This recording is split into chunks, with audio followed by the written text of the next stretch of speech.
This former Apollo 14 astronaut, Dr.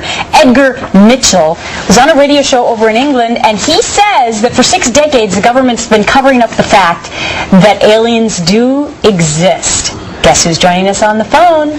Dr. Mitchell, good morning to you. Good morning.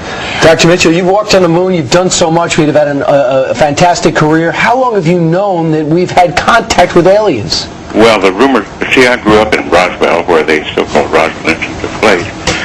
So the local lore I've known for 60 years. Mm-hmm. But, however, as a result of my astronaut experience, some of the old-timers, I call them the old-timers, I've never had a first-hand experience. I mean, I've never seen the UFO.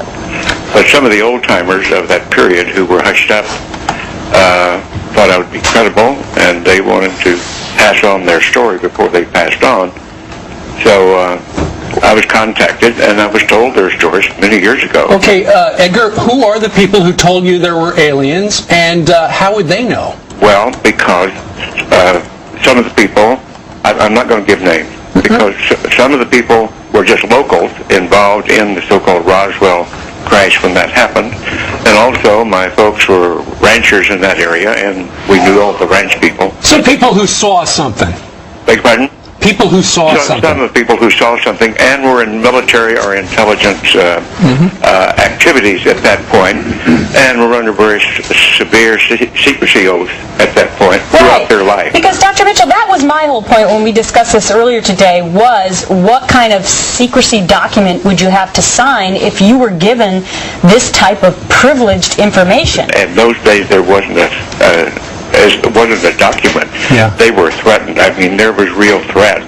You're not going to talk about this. What, from the government threatening? Yeah, right. Now, let me ask you, you said that these creatures are small, with big heads and big eyes? We don't know that. I don't know that personally. I haven't seen them. But is that what they told you? Is that what your sources told you? That's what the lore is. I mean, the normal... But who told you about the lure? Like about what, please? Like, for example, when you talk to these people who wanted their stories to live on because they won't... It was just to confirm that the Roswell incident did take place, and it wasn't... The government knew it was an alien spacecraft. Now, it was about 10 years ago. You had a press conference where you laid all these facts bare. You talked about this in public. I actually went to the Pentagon and was talked to intelligence officer at the Joint Chiefs of Staff. Yeah. And he said, I don't know about this, but I'm going to find out. All right. And he eventually called me back and said, you're right, but he couldn't get in and get access to it. What's that guy's name? No, I'm not going to tell you that. Well, I mean, because Edgar, a lot of people are listening to this and they're thinking, well, I don't care what they think. You want my story, I'm telling you. No, we understand, but some people think that it's so let me ask you this, Dr. Mitchell. Do you think that other people now will come to the forefront since this is being discussed again, since you're bringing this? I think it's about to, because there's been a lot of very serious and good investigators working this problem for 50 years or more. I mean, you realize this is the story of the century, if it's true. Well, the fact that we have not alone in the universe, that's a very important story. I mean, that's better than a little bit of water on Mars. Of course.